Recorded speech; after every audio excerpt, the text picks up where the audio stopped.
Greetings. My name is Alan Bernstein and I am the president of the Felshtin Society.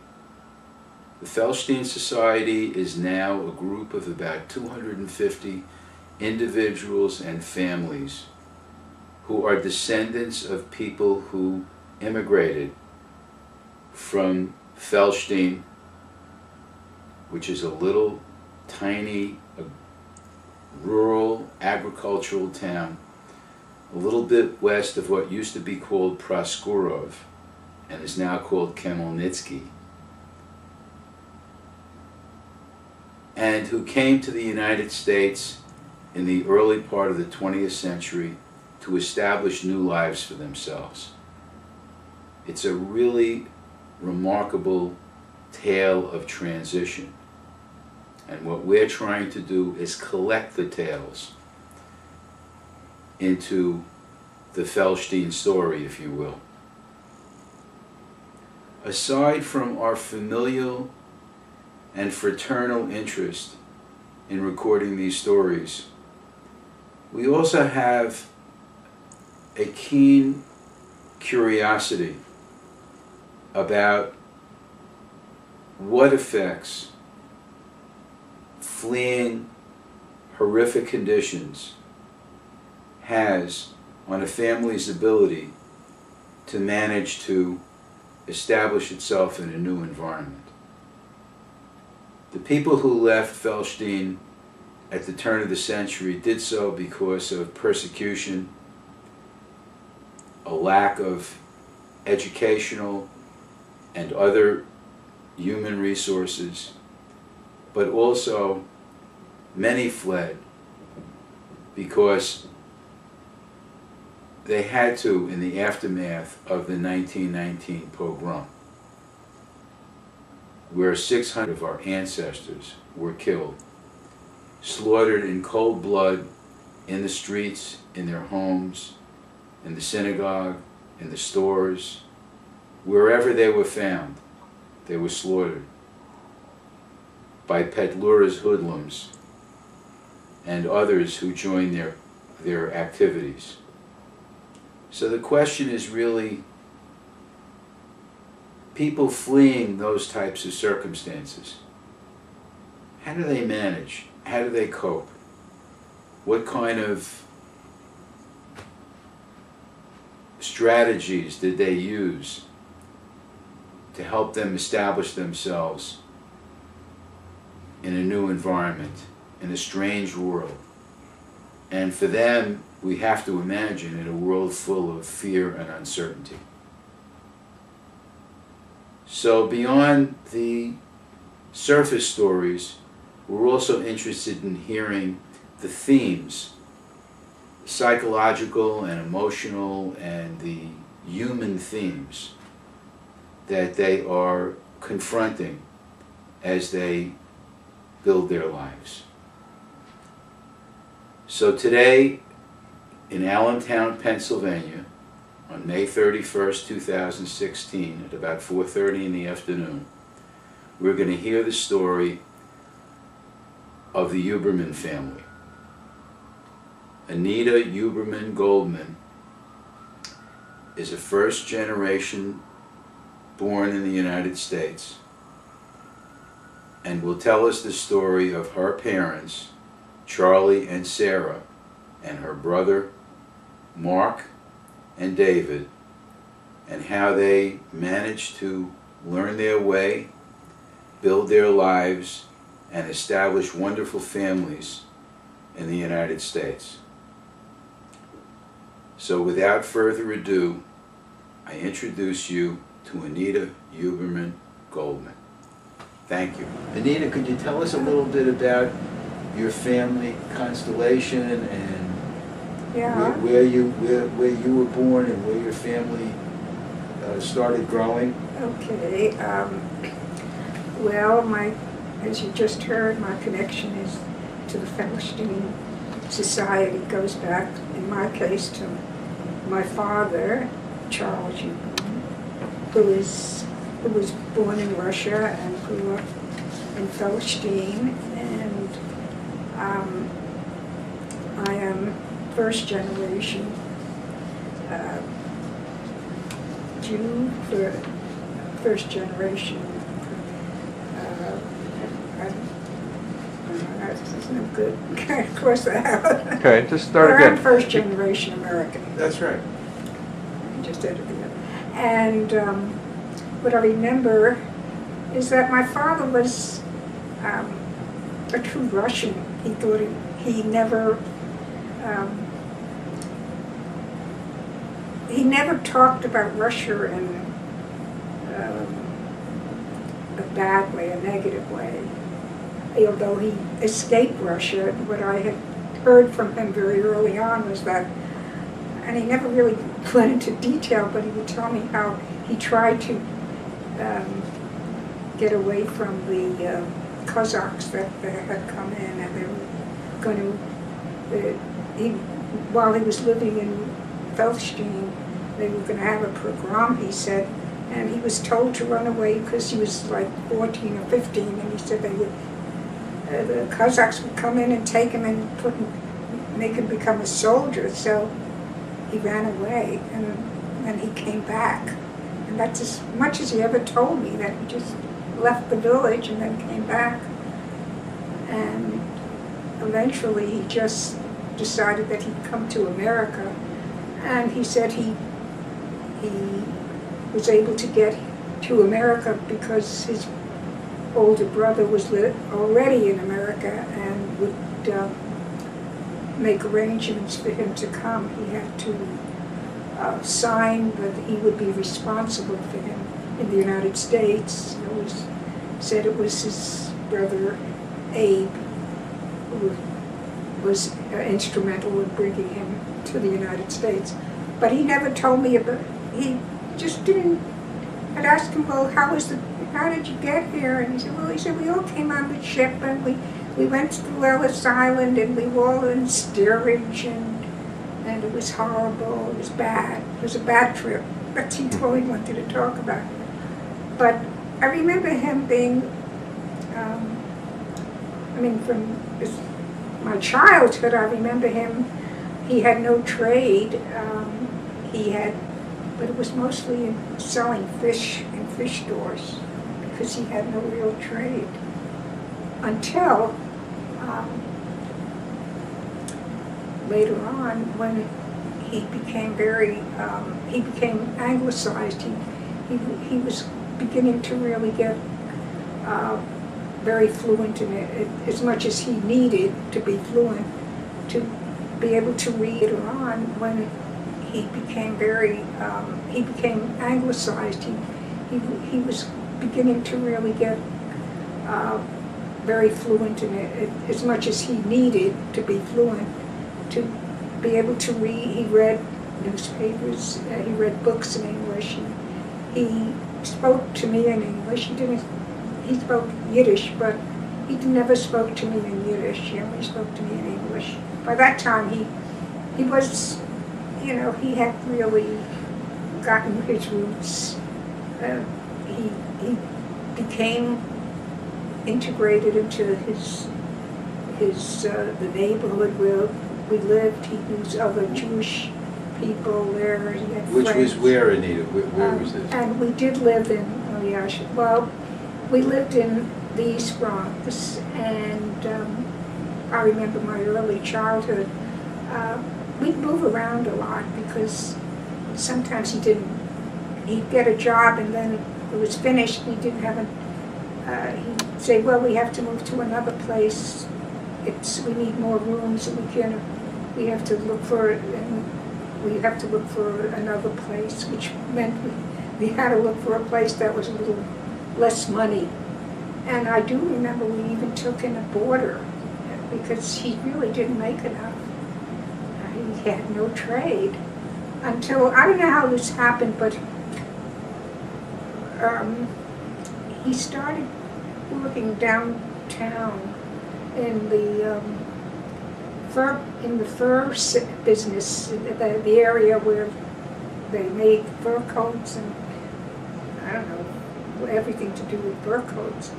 And he got into a union and he got trained to work on on making fur coats. And then he was totally different. He was much more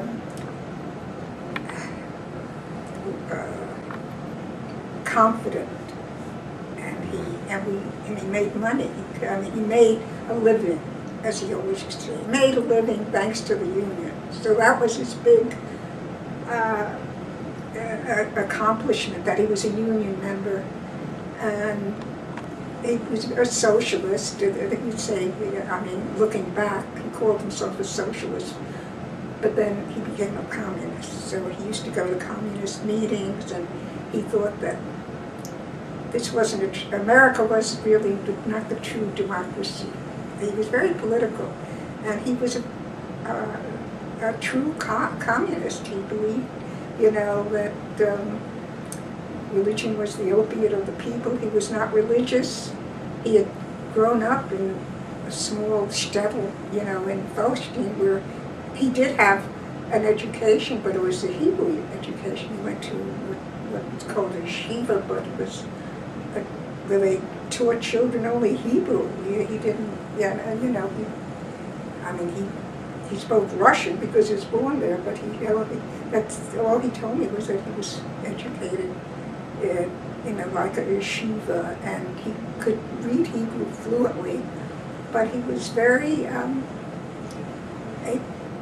as far as religion, he said, well, I'm a Jew. He says, his famous saying was, I'll always be a Jew, and because I was born a Jew. And I'm a Jew. That's all you need to know. And my mother was the religious one. She came from Poland, and she wasn't that religious, but Do you know where she came from in Poland? Yeah, she came from outside of Krakow. She was from outside of Krakow in a small shtetl in Poland.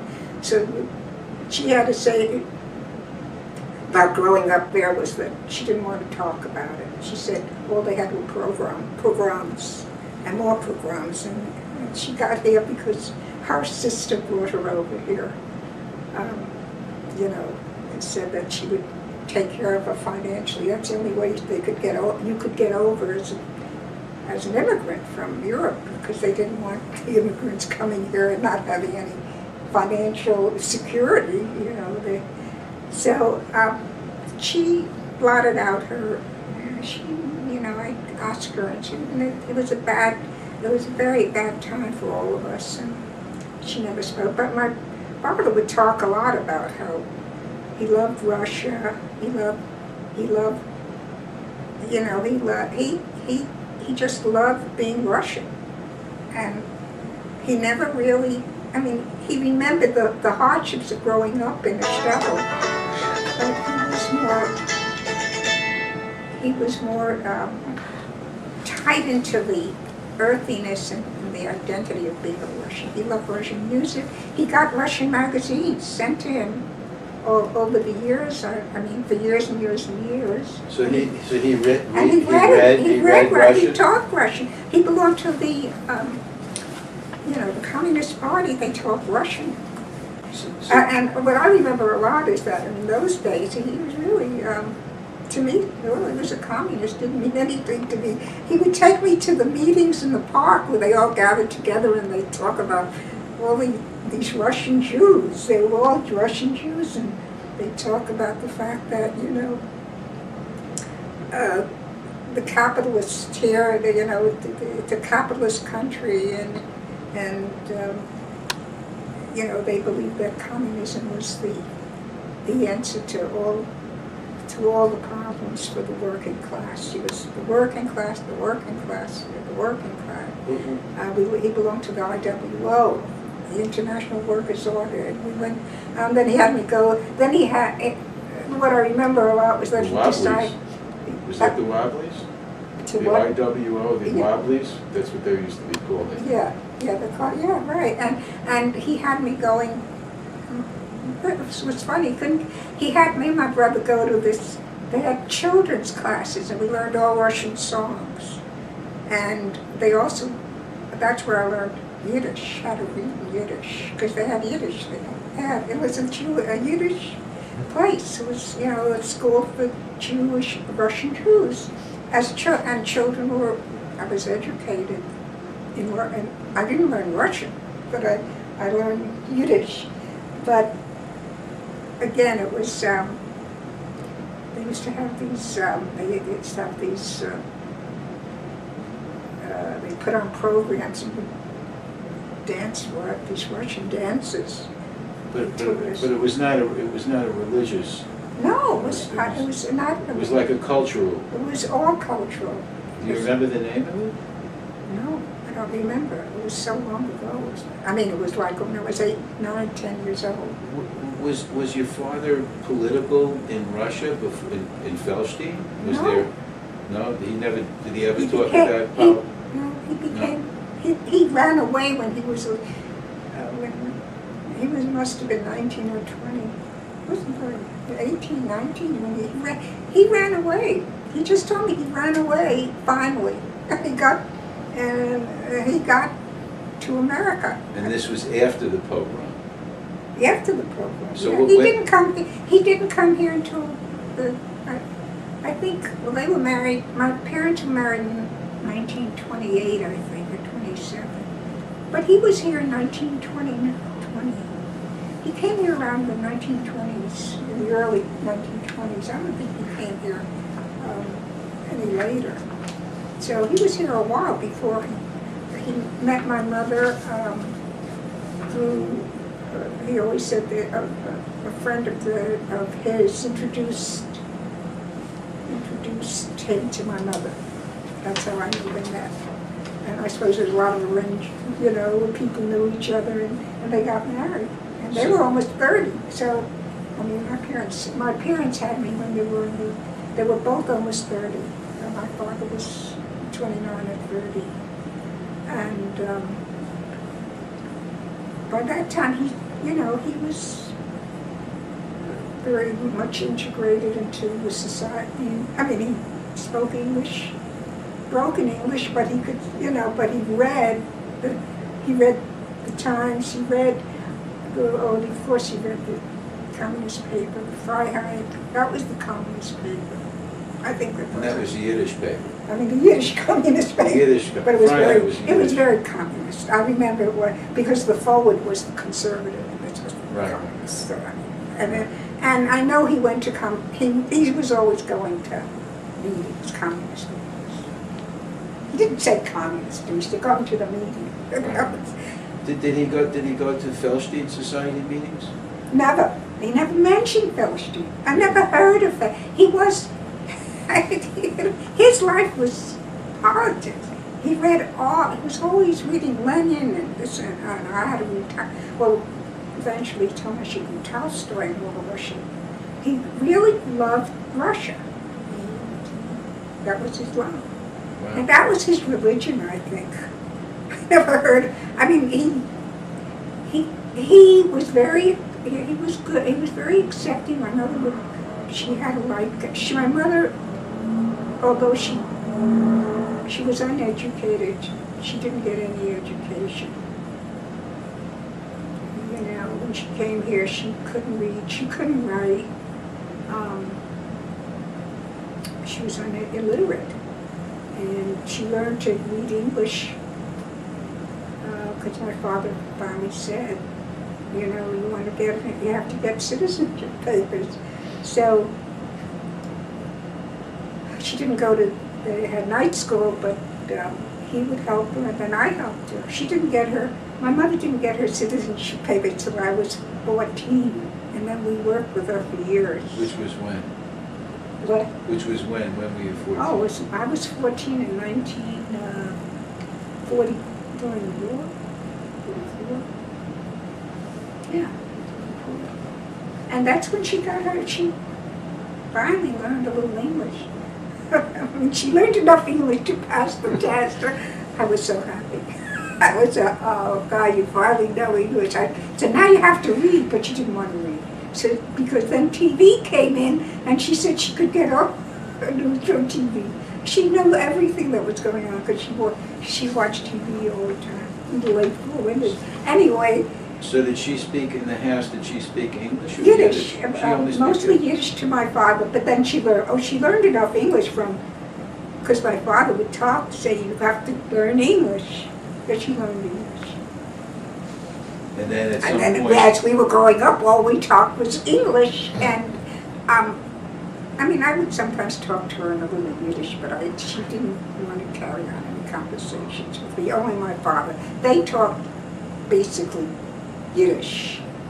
But if they wanted to, my mother could speak Russian though. For some reason she knew a little Russian, so they sometimes speak in Russian. If she met a Russian person, she could say, hello, how are you? You know,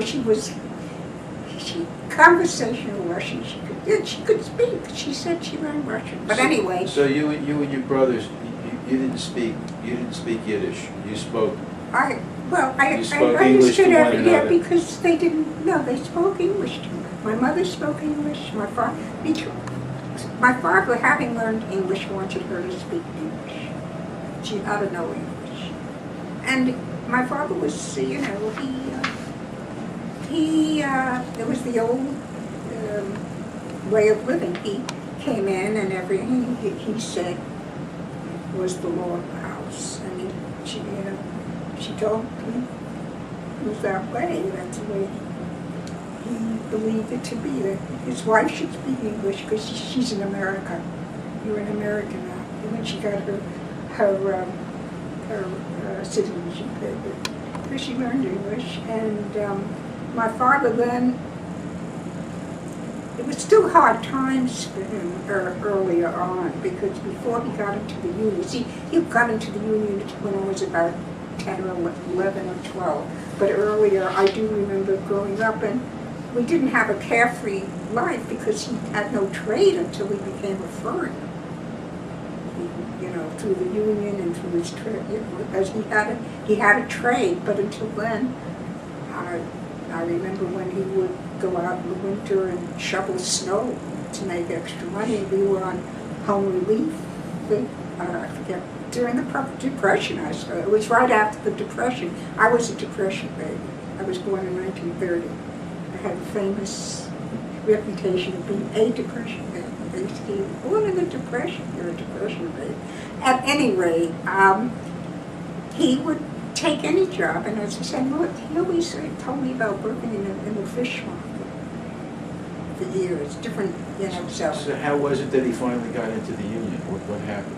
I don't know. He just told one day, I mean, one time, all of a sudden I was older, and they said, no, I'm working in the fur. I'm going to be a furrier. I'm learning a trade. And I think it was from a friend who took him downtown and introduced him to someone, and my father was a very bright man, so I suppose the person thought he could be a furrier. He never told me the dynamic, you know, how did it really start? He said a friend took him into the fur union, a fur trade section of Manhattan. I don't know where that was, where it is today, but where it was then, it was Manhattan. And from then on, he went to work as a furrier. And that's where he was a furrier till he retired. And how about you and your education? Well, Anita? okay. Well, I just want to finish a little more into the. As he made more money with the war really changed a lot for him. We moved to a nicer apartment in the same East Bronx. It was near Crotona Park, and they had a big lake. That was where all the communists used to come and talk. Crotona Park was where we lived for most of my growing up years, from say 11 till 17. And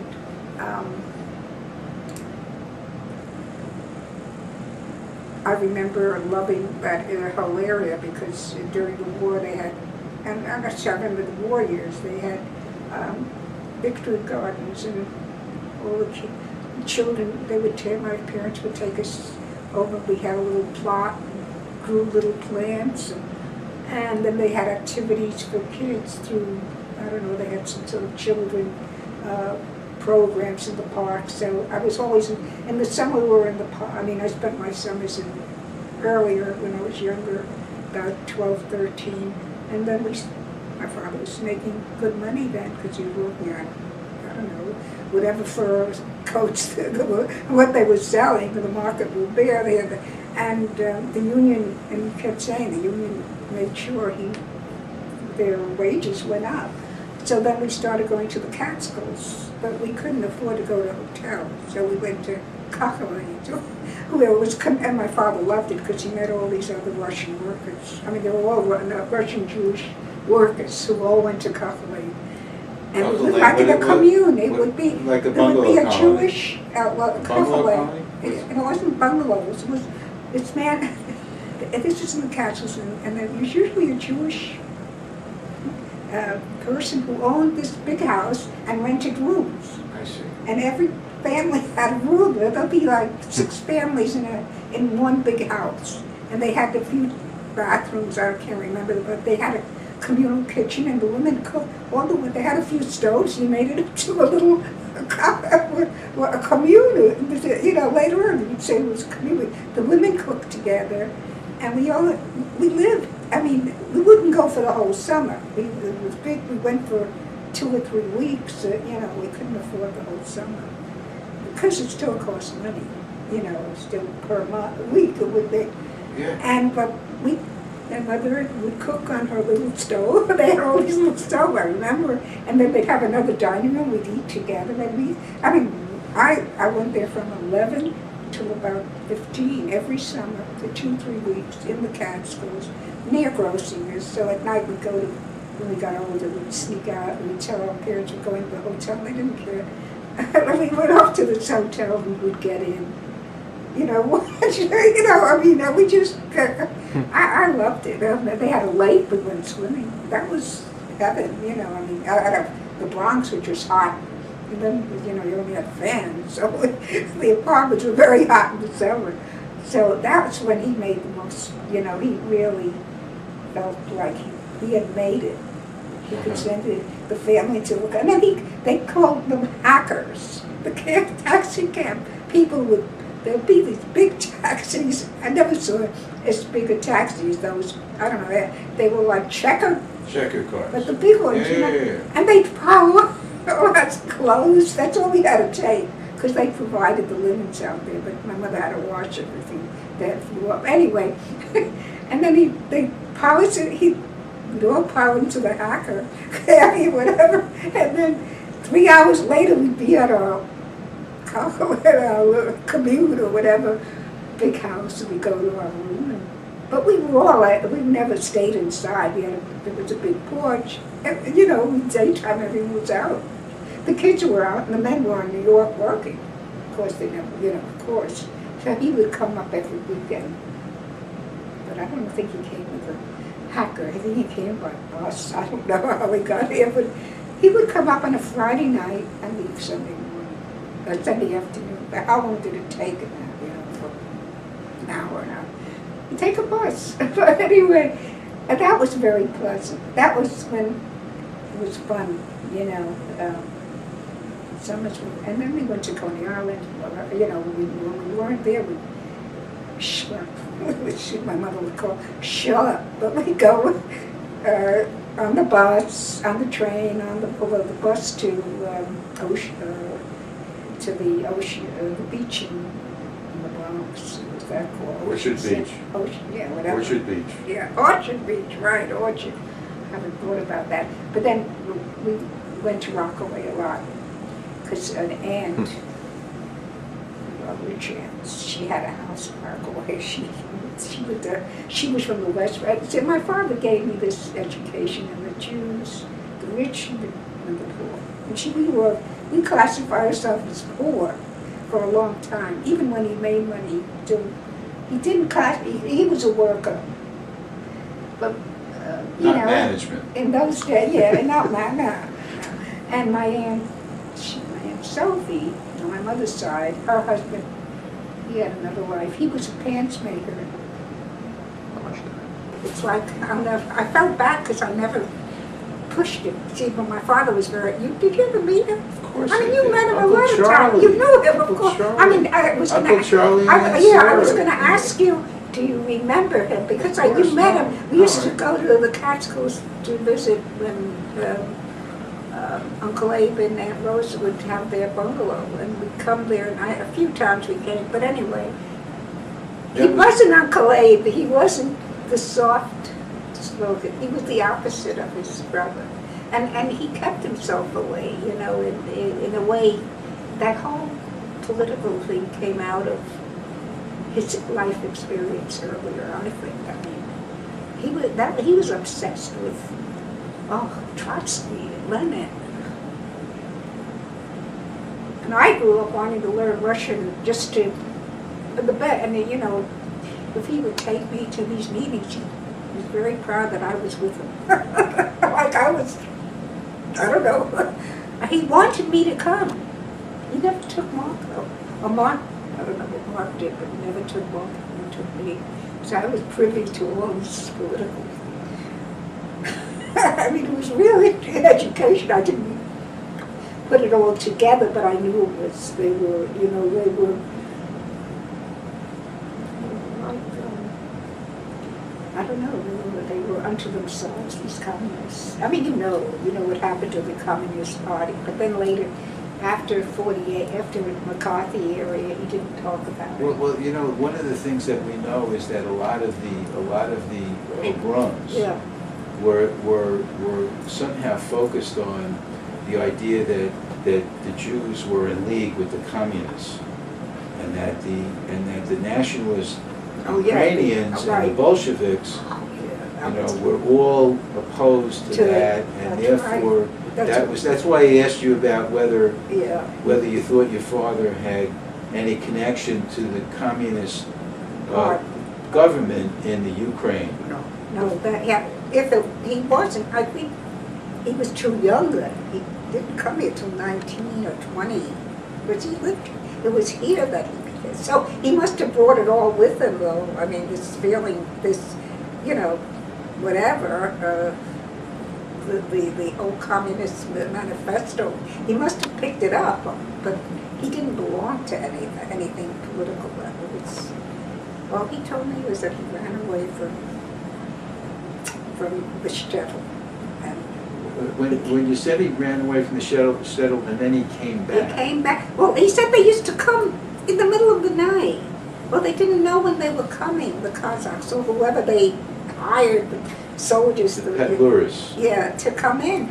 So the second time, he just decided he was going to run away again. He didn't want to.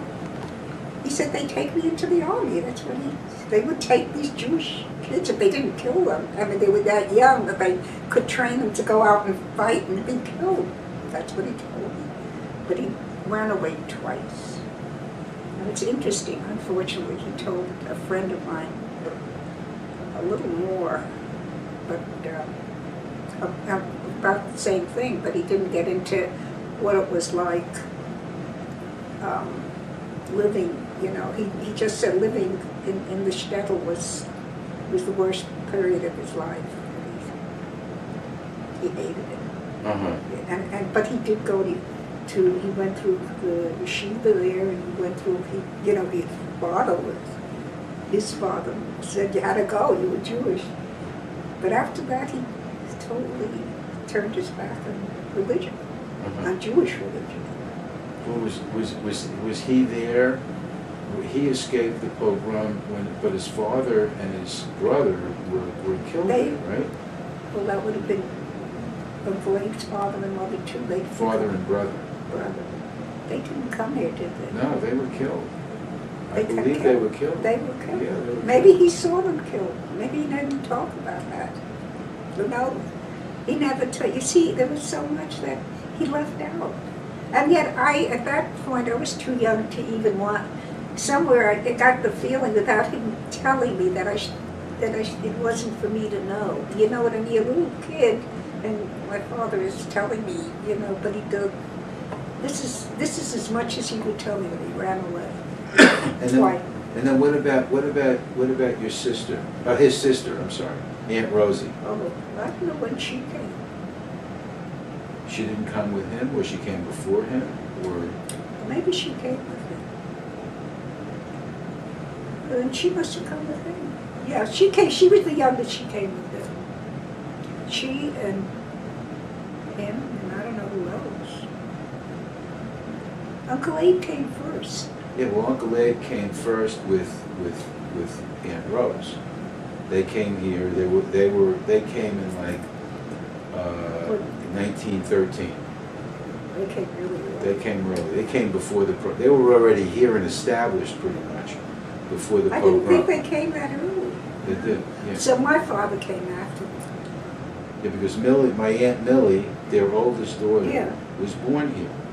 Yeah. Oh my gosh. Yeah. Wow. They really came early. I mean, as I said, I know that my father and mother didn't get married until 1929. And they didn't meet until maybe 28. They were going maybe a little while. They would have boyfriend and girlfriend. It wasn't very long until they could get married. They met. Yeah. So Anita, let me ask you, so he wouldn't share the details with you, No. but do you have any sense of what effect these events had on his life? On my life. On his life? Oh. On his life? Well, I certainly. You feel that he suffered as a result of what Well, he... I think he did. I think he did. He just repressed it all, and it came out. He was, I mean, he was very, like, he was, at home he was very dominant. And I think the only place he felt that he could be dominant was in his own house. I think he felt that's, I don't know, I mean, I felt that a lot of his own rage, his anger, he took out on my brother, of the age, that anger that he had in his previous, his young life, that he didn't have he was never a kid. He was always running away. I mean, he said that he was 13 or 14 when he was first taken, or 15 when he was very young, when they were picking up, but they were attacking the village, and and his parents said, run. They told him to run. They said, go, go. Why would they tell him to go if they didn't think he was in danger? And he ran away. Because he didn't want to go didn't want to go into the army there. They would just pull the kids out of the, and they killed his father, see? Yeah. Maybe he saw him then. Who knows what trauma he might have seen him killed. I always thought my father was very, what should I say? If he had a cold or anything, he would be like, it would be the worst thing in the world. It was like he was afraid of being vulnerable or something. You know what I mean? He'd run and get his bookers put on him. I don't really never heard of that. They used to put bookers. He was just afraid of dying, I think, that he was going to be killed. You know what I mean? I really think that he had PTSD for the whole, and he had a terrible temper. Too much rage. And he took it out of my brother, which I didn't even know about. And they talk about secrets in the family. I didn't know. My brother never told me until later. Until later. Later, he says, Papa used to put me in the car. He used to whip me. He said, I learned not to cry. Yeah. So Mark had enough of growing up with him. He suffered, but David didn't. David he was old. He was already 40. Didn't have David until he was 42 or 43. My mother was 42. Wow. He came late, yeah, so they were, David, he was totally different. Totally different dad, father. I think that he still felt the remnants of what happened to him. And he was going to be the commander of the family. Even when he came to see my kids, they never forgot how he scared them. Remember? Jordan never said, oh, we remember that. What happened? We come for Passover. Oh, this is the irony. Doesn't want to talk religion, doesn't want to go to the synagogue. My mother would go on the holy days, you know, they did Kippur, Rosh Hashanah, she'd go herself. He wouldn't go in the shul. He wouldn't go to services. With her, she went herself. I went with her and stayed outside. But anyway, Jordy and I, you know too, that they were very little. And one day they came, it was 1955 or 56, so there were 6 or 7 or 8, and he comes in, he comes for Rosh Hashanah, and no, for Passover, and he read the whole thing, and he verbatim, everything, he knew everything. But before he came into to eat, every time he came in, and my mother was in the kitchen with me, he would bang on that table and say, "No, when's dinner?" Like that. No, when's dinner? He was Khrushchev. You know Khrushchev? Yeah. My father reminded me of Khrushchev with his voice. He had his voice, Yeah. deep voice. "No, when are we eating?" And he was like demanding it. And it wasn't because his stomach was, it was just when he had to eat, it was like everyone had to bring in the food. The great dictator. He was the dictator, and I think that was his, that's where he sublimated all this stuff that he had, you know, where he was victimized, he became a victimized. He was victimized. I was so used to my father yelling like that, but Jordan is little, smaller than Brian. Brian must have sat there and just saying, I don't know what you did, but Jordan said, "Oh," he said, "Grandpa came," and he would, dinner wasn't ready till the minute. He would knock on that table, bang on the table, and say, "Oh, when are we eating?" And it's loud voice. I'd say to him, that's Grandpa, you know, and he talked like I speak like.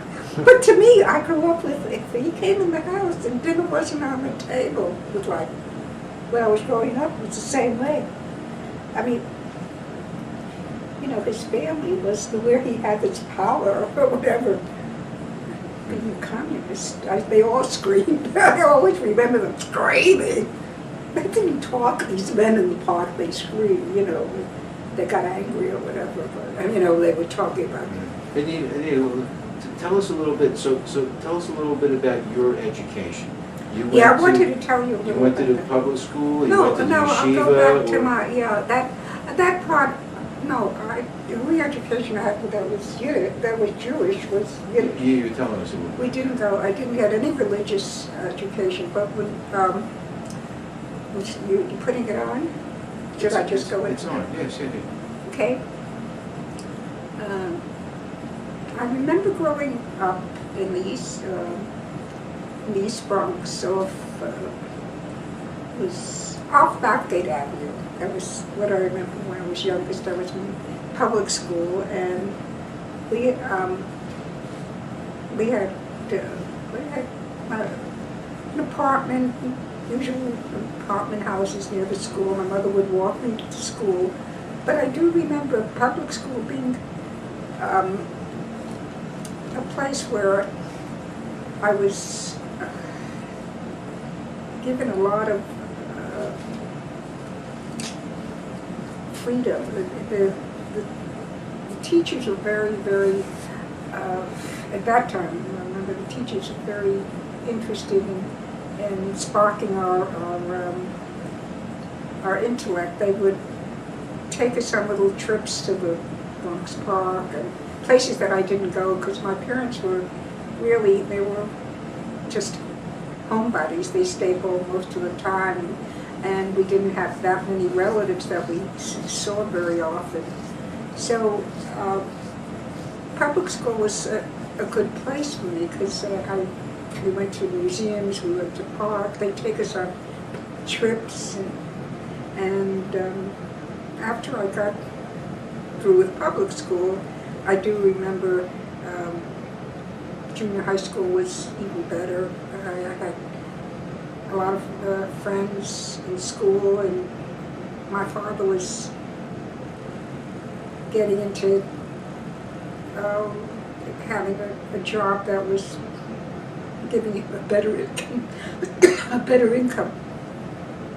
What happened to my drink? I forgot I put it down. Yeah, it's over there. It's over there. We're gonna get it. Just to put stuff in my throat for a minute. Yeah, take your time. Take a time out.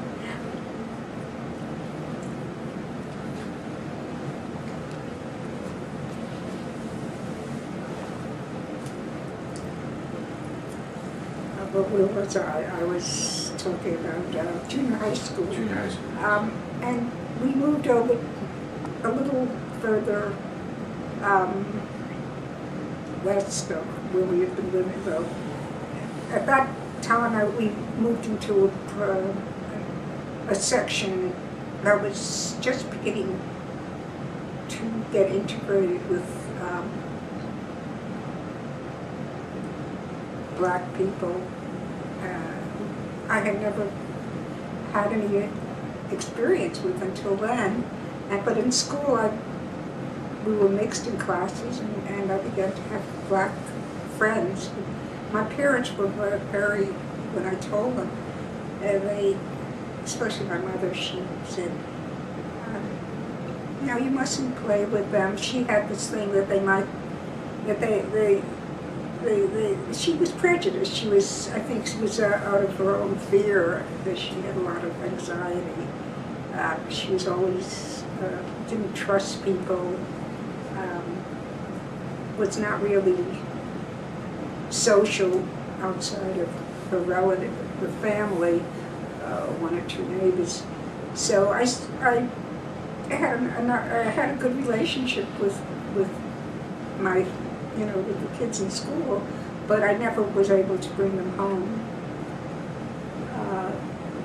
So I never really got to really, say I really get close to the people who just lived around the corner. I grew to like going to school a lot because I was I loved reading, and I just loved school. And that was, in a way, it was nice getting away from just home in a sense, because my parents were not what you call into parenting. Today you would say parenting, but they were so busy with my father trying to make a living, and my mother coming from her background, which she had, a lot of trauma before she came to the United States. Did she talk about it? Did she? No, and she would always tell us that we should be very thankful to be in America. That she only remembered her growing up is, with the programs, every once in a while they'd have to leave and find another place to live because the Poles, she called them the Poles, they were terrible to Jews, and there was so much, going on all the time. And I asked her about her my grandparents. She said, oh, well, she's not, they're not alive, they died. But she never spoke about her father. I said, once asked her, she said, well, he died, he had a hard life and he died. That's all she told me. She wouldn't say any more about him, what happened to him or anything, so that was it. I never could find out. She wouldn't talk about it. And did she come with siblings, or how did she get here? She got here on her own? Well, she finally got here through her older sister, who was had been living here like for 10, 15 years and was able to vouch for her. And she and her mother and her other sister came here. But her sister had brought a brother over first. So she got here the second round. Her sister brought her. And my mother did talk about living on the east side, and when she came, she said they all lived on the east side in tenements, and she talked about how bad the trip over from Europe was here. She said it was terrible. She was very sick the whole time. And actually my My mother, by the time I was growing up, I knew, that she had a very hard life, because she used to talk about this hard life that she had in Europe, because we were always coming in and killing people, Jewish people. There was nothing to talk about. She would never talk about it. And she was also very overprotective, It wasn't only the blacks, it was she didn't trust the Irish people. She said they drank too much. She saw a drunkard one day in the neighborhood, and she said, you have to stay away from these people, they might hurt you. And she had all kinds of, anxieties about people. Because given her growing up period, she just didn't trust people. And she was a recluse in her own home because she wouldn't go out without my father. Really? Shopping. She wouldn't go out shopping. She wouldn't go out of her own choice, or she wouldn't she'd go out to the because, stores in the neighborhood. no, because your father didn't want her to go out without him? No? No, She she just had to wouldn't. go. She wouldn't go in a bus when I was growing up. Because she said she couldn't read and she just didn't. She'd get lost. She was afraid, yeah. She couldn't read the signs, so she never learned to go anywhere. And she went with him. And I remember going on weekends, we'd go shopping. And as soon as I could, I got a little older, I went shopping with her to the market. But you'd walk. Yeah. But see, when we lived up there, they didn't even we were very close. But then we moved all the way over, so she wouldn't go across the park by herself. She'd go around, in the neighborhood, but she wouldn't venture out. She was very, insecure. I just thought, well, she's European. She spoke with an accent. She had a heavy accent the year we were growing up. Later on, she always had an accent, didn't she? She spoke broken English. Yeah. Her English wasn't, my father spoke much better English, and he didn't speak that, fluent, but he had a good vocabulary. So, Anita, what happened after junior high school? Where did Now, you go when to, I where went did to you go high school, the interesting part was that I decided out of the blue that I was going to take Hebrew. I was ready to go to high school, and I had a choice of James Monroe or Morris High. And for some reason, I don't know how I heard about it, but I heard that James Monroe was a good high school. The only thing is I'd have to travel on 2 buses to get there. But I decided, so what, I'll take 2 buses. And then when we had to pick languages, I was told that they had Hebrew, so I decided I wanted to take Hebrew, even though I didn't know. I knew Jewish, so I thought, well, I'll take Hebrew. And for 3 years I took Hebrew, and I took an academic course. And I loved it, James Monroe was a great school.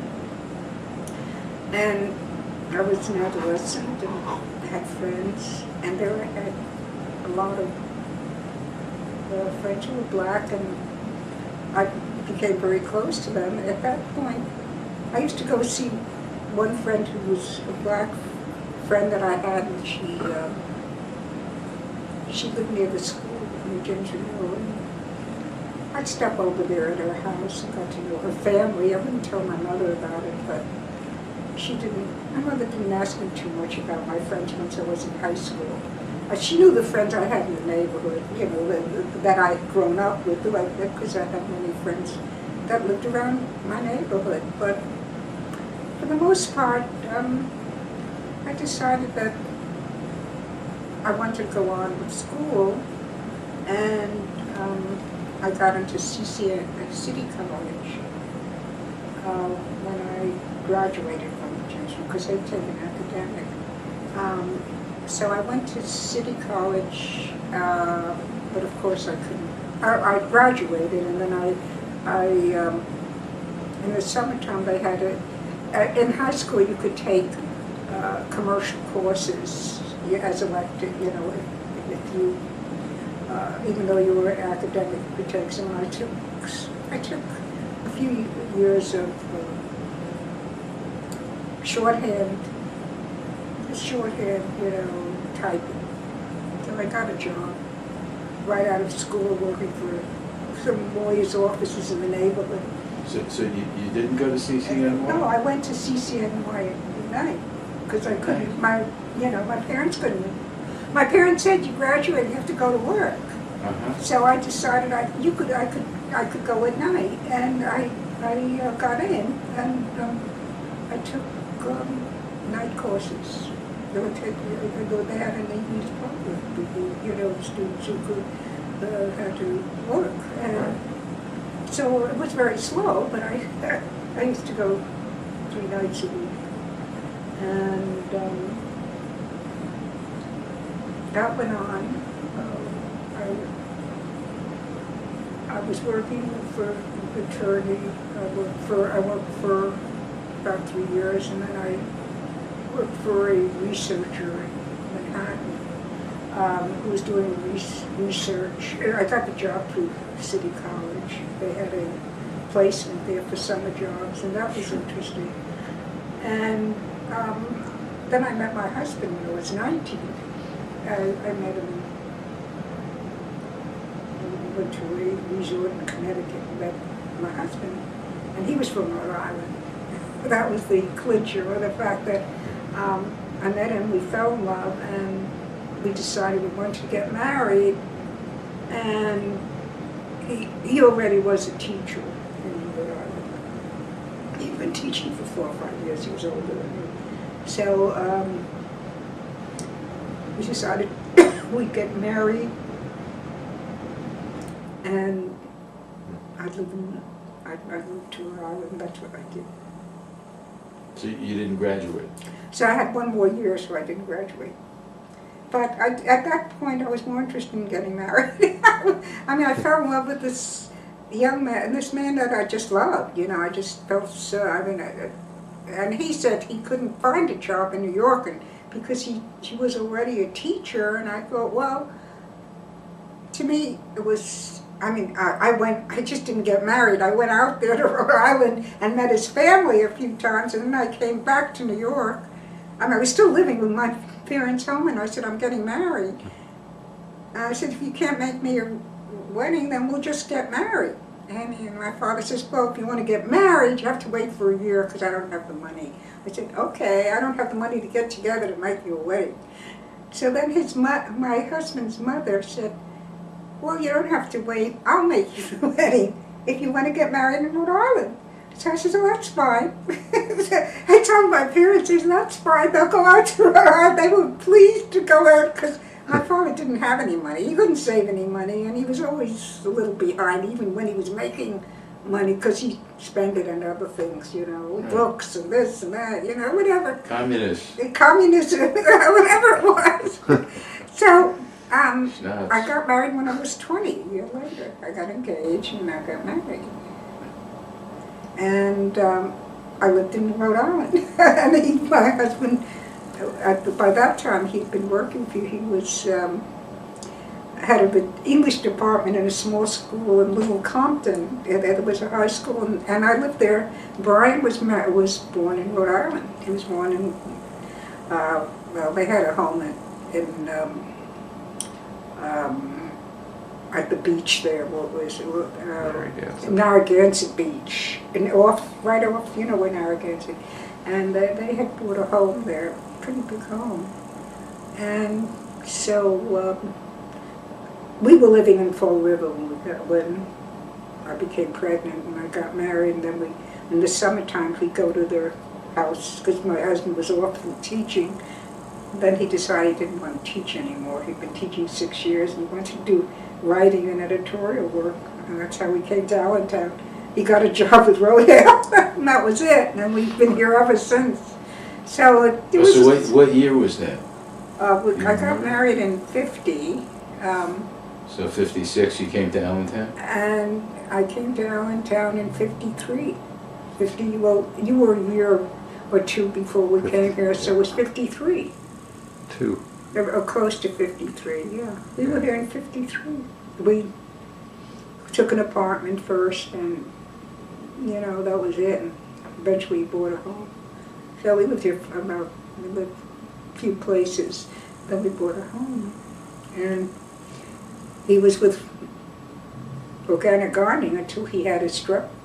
So actually he made a very good decision, because he was a very good writer and they loved him, and you know, once they hired him, he just went in the end. He was, well, by the time he was 55, he became executive editor of Organic Gardening. So he, you know, he loved his job. I mean, I don't think he ever would have been as happy in his life if he hadn't become a writer. Because he always wanted to write. He always had a penchant for writing. And he liked teaching, but it wasn't his love. His passion was writing. And of course, he not only was a good writer, he was a good speaker. So he became their spokesman, and he did a lot of traveling. He went to Europe a few times. They had an office in London. And he used to travel all over the United States, besides which he was on the radio in New York for a while, for 2 years. He was a guest speaker. Well, it was an organic gardening guy. I forget his name, but he was very big, and he had his own, you know, program, and he was his guest speaker, as he used to. I mean, that was later on. But, I mean, actually, that was the end of my my New York, and then I went back to school. I went to Cedar Crest here, but then I thought I'd finish my degree. Then he got sick. That was later on. I did take some, you know, courses again, but I didn't get serious by getting a degree until the last year. Anita, where's his family from? Rhode Island. No, but I mean, were they immigrants there? No, they were first generation. Their parents were Russian too, but their parents were here and had them, like Charlotte. You know, she grew up here. She was but she was born here. Well, they were born, and they were. Well, his parents were much older than my parents. I think they were much older. I'm not sure, but it doesn't matter. But you know, they were a little older than my parents when I met them. You know. But they were true blue New Englanders. They loved Rhode Island. They lived out in Providence, and you know, the sons of both of them had gone to college, PC, Providence College, and Lee's brother was an engineer, and he died many years ago too. They had 2 sons, so they're gone. But his mother had 8 brothers and sisters. They were, you know, just big family. So I enjoyed living there when I lived there. It was fun. It was a lot of family. You know, it was a different life. And I loved New England. I mean, I really got to love it. We used to go to the beach, go back to Narragansett every summer until the hurricane came, and then that was the end of that. There was a big hurricane in what was that, in the 60s, 70s? No, 54 or something. Do you remember what year? I think it was 1954. No, that wasn't the big hurricane. I think it came much later. You're not thinking of, you know. We used to go back in 1954 every summer until it's been 60. Okay. I think it was later. I need another. Oh, here's the green. It's the nuts. Nuts will do it to you every time. So that was, that takes us right up to the present. Yeah. So do you have talk before a little bit about, you know, about what your father's communications were, which sound like they weren't very direct about what transpired. No, they But- weren't. But No, but what do you think? You know, in your in my life, but what impact do you think? oh, you know, the effect it always had. I mean, I always felt that growing up, something that I always felt that there was that missing link, missing on my father's part and my mother's part. And I always used to tell my kid, I don't know if I told you, but growing up, I never knew my grandparents. Not really, on both sides. Now, I didn't talk about it much to you, but I mean, you knew your grandparents because he knew my mother. But I didn't know my grandparents. No, maybe I didn't discuss it. But I mean, as I grew up and as I look back, I regret it. My father died when I was 50 or 40. Wait a minute, did I get 19? 41. When did he die? You were 41. I was only 40. I was very young. And I regretted, you know, from then on that I hadn't pushed him to tell me more about what happened. But he never wanted to talk about it. You know, you get signals from your parents that it's a no-no. It was nothing he wanted to discuss. And then my mother, there was no point in even asking because she said it was bad and that you shouldn't even talk about it. You should not hear from it. What's that word? You know, you should not have.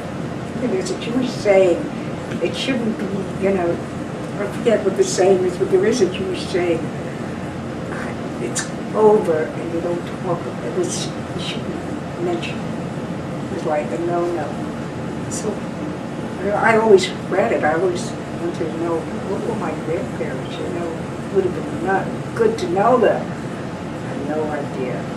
And the only one I knew about was your grandparents and my grandparents, the one who had the fire, the one that, didn't she, Yeah. that's the only one I know. Well, that's the one. That's her husband was killed. Her husband Her and her husband son was killed, and her son and were she killed. died in the fire, right? She died in the fire. That was it. She died in the fire because she lived with my grandparents. Grandpa's parents, I right? forget whether it was on 174th Street. Right. They had a house. Right. They lived in the house with my grandmother's two brothers. Oh, with the brothers too, yeah. That's right. I remember Saul. What were the brothers? Saul? No, not Saul. No, it was Izzy and Joe. Izzy and Joe. Izzy and, I'm not thinking And Saul. Sylvia and Sonia. Yeah, Izzy and Joe. I remember Joe, but I don't remember Izzy so much. But Joe, I remember from the Catskills. I don't know why. Well, I met him. I met him at different affairs. Joe, I remember very well. I remember growing up with meeting Joe and his family. Yeah. So actually, that's the way it is. I mean, you can't go back. You know. No. If you know, and it was interesting that my brother never pursued either. He never, you know what I mean? Yes. You know, afterwards, he never talked about grandparents. You know, it's like he never owned that part of. I think he had a lot of issues with my father because. And the interesting part is that, you know, when he was in Europe, my father died. And he didn't come back. He didn't know he was dead because, you know, my brother he was a free spirit. He roamed all over Europe when he went, every summer he went to Europe. And they couldn't find him. David couldn't find him. He died, and then they had the funeral a few days later, you know, they had a funeral, 2 days. Right. And then he was in therapy, he said, for years, because he felt guilty. So he must have had such mixed feelings about Oh it. my God. So he never grieved for him, never really, you know what I mean? And then I Yes. suppose once he was in therapy, he had so much there. But he did, in spite of that, my brother was very much like my father. He was political. I mean, a communist, of course, but he and my father would talk politics all the time. And he was the one who would tell him, well, he would try to tell him about democracy. My father couldn't change his mind about Russia. the way, the communists, that's the best regime. That was just the only, for the worker and the but he truly had, they were very close. Much closer than David as a grown-up.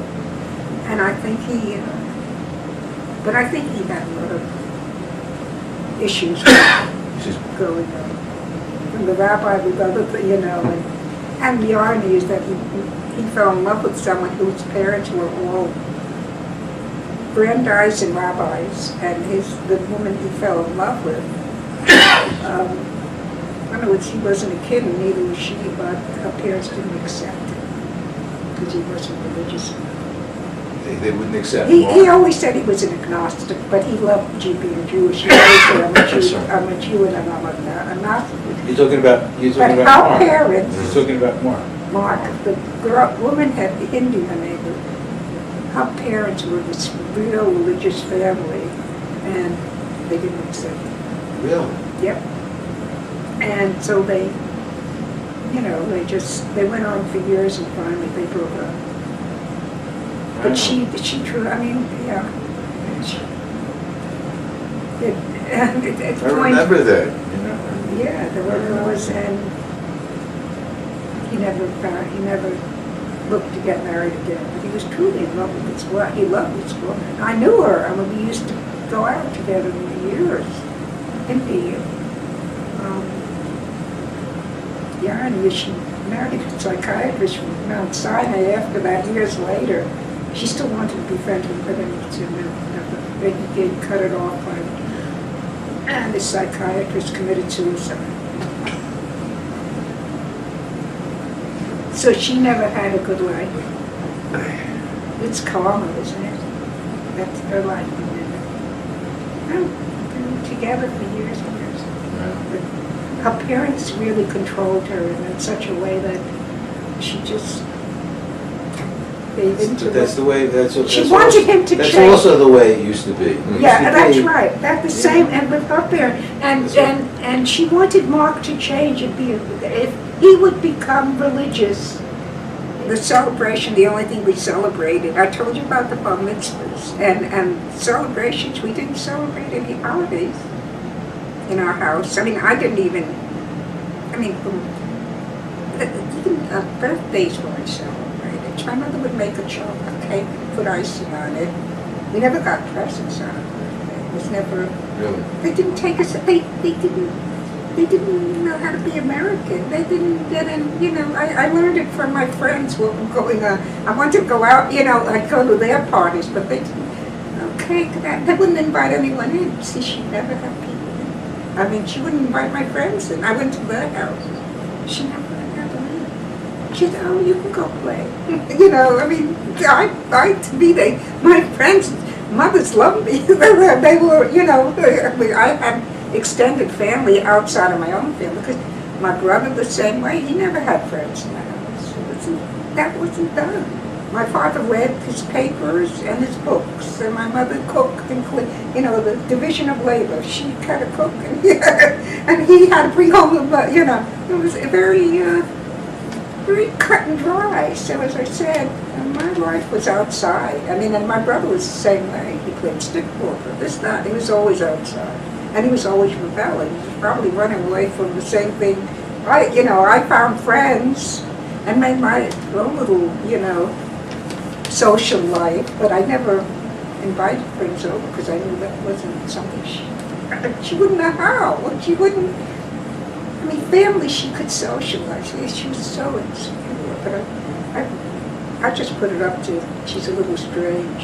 She's not like the other mothers, but that's my mother. But then I thought she's European.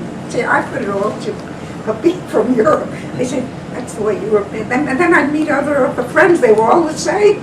Not her. She didn't have many friends, but the few friends in the neighborhood only spoke Yiddish among each other. They wouldn't talk about anything, they couldn't talk about, only certain things were talked about. That was it.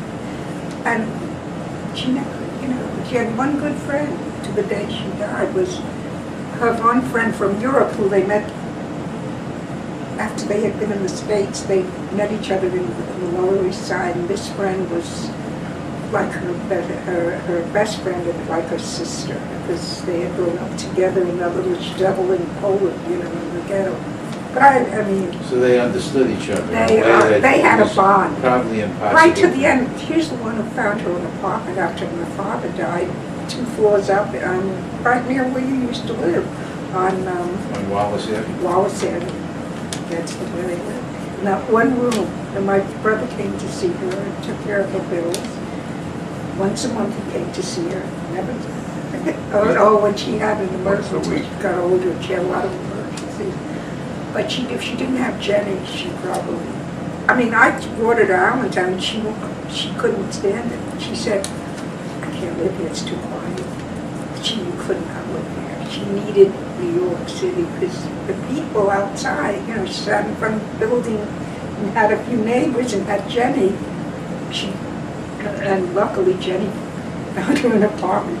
But you say that part of her isolation was based on the fact that she was European, but What I was the trauma that her isolation was that she was in the ghetto. She lived in a little shtetl, and then she came here and lived in the Lower East Side with a lot of, you know, whoever she lived with, and then got married and made a life with my father. But actually she was definitely not a person who assimilated into the culture. That's why with the blacks and the Italians and the Irish. Right away she was shook up, you know, like she wouldn't tell you about the trauma there. She would say she wouldn't talk about it. She wouldn't talk about it. She would just say it acted was. out. She would say it was terrible. Right. But That was it. No, she nothing. couldn't put it into words. You don't talk about such things. No one should know. You know, that's what you talk about.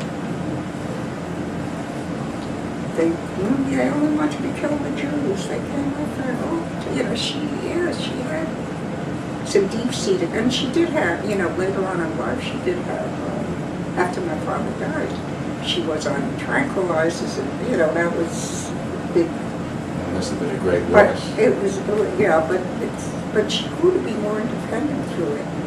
Because with Jenny by her side, Jenny who was, you know, Jenny was the person who she leaned on. It's Jenny. And who is Jenny? The best friend from Europe. Oh, Jenny. Jenny was the person who brought her, you know, who got the apartment.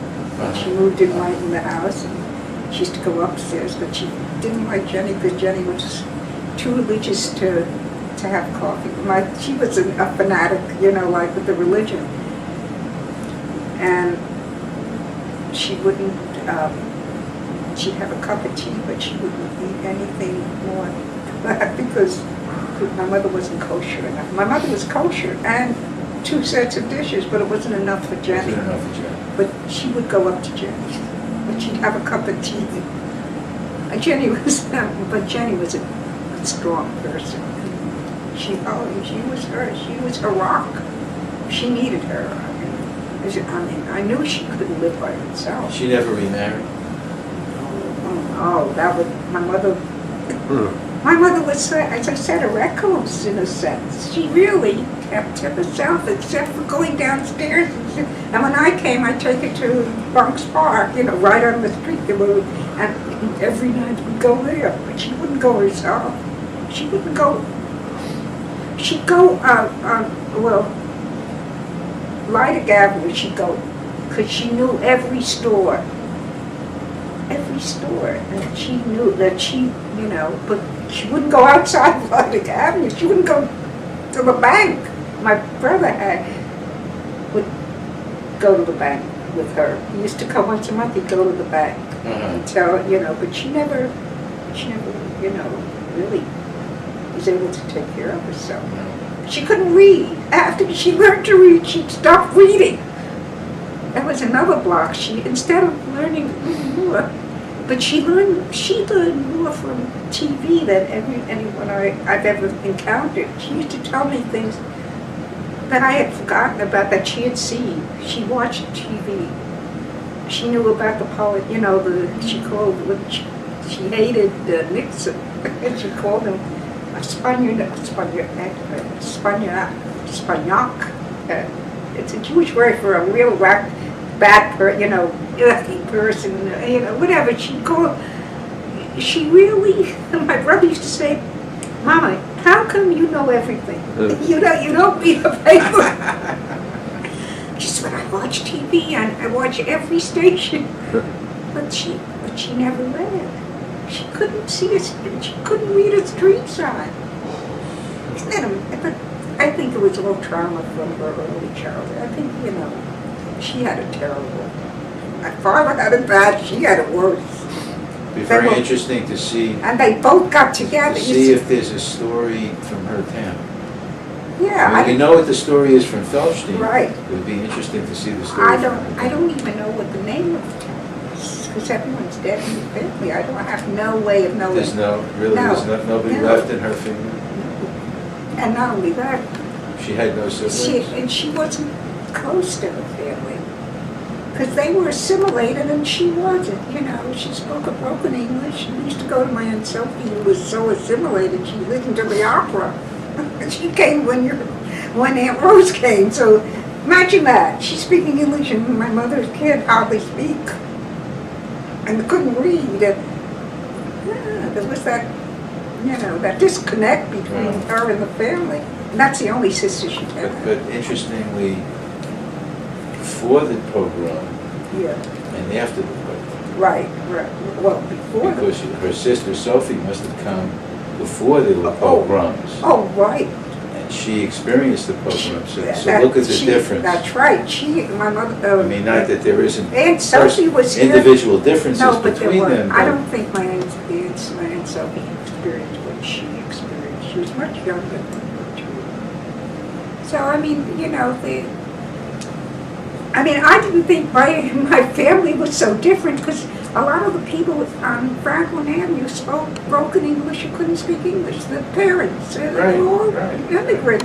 So I grew up with a lot of my peers who had immigrant, whether they were Jews or not Jews, they were, So to me it was all normalized. It was all where they were, We'd say, well, they're from Europe,